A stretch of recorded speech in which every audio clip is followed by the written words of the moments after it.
I'm Chap Bettis, author of The Disciple Making Parent, and this is my audio blog, where I read some of my blog posts in audio format for your convenience. In today's episode, we're going to think about a pithy phrase that may help your marriage. And it comes from my father-in-law, who has a profound little saying that sums up, I think, a biblical attitude spouses should have for one another. That phrase, she's not perfect, but she's perfect for me. Well, let's examine those two parts. First of all, let's start with she's not perfect. By making this statement, the spouse reminds himself that he married another sinner. Too many partners are biting and devouring each other because they demand perfection.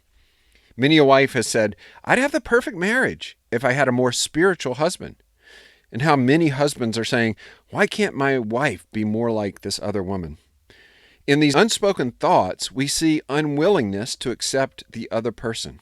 We can't see the log in our own eyes, but we can see clearly the speck in our spouse's eye.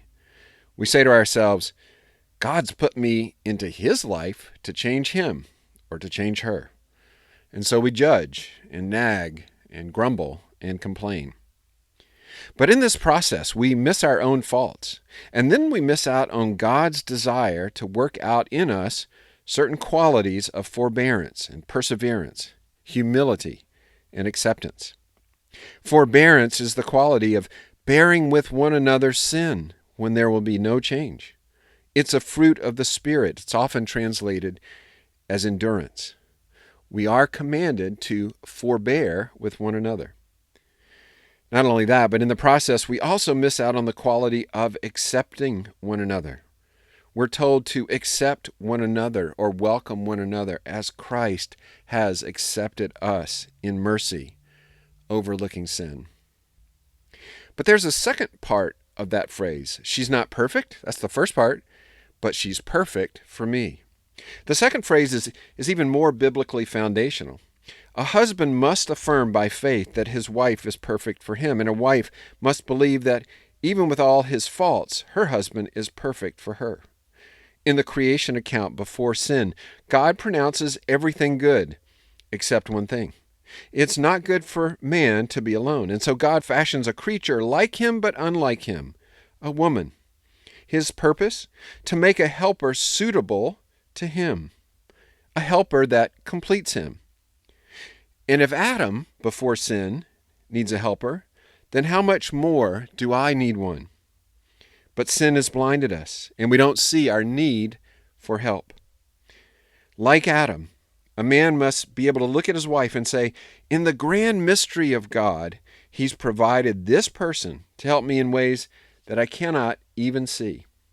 So, Lord, I receive this good gift by faith, even though I sometimes don't think I need it. And a wife must be able to look at her husband and say, in the grand mystery of God, he's provided this person to help me in ways that I can't even see. Lord, I receive him as a gift by faith.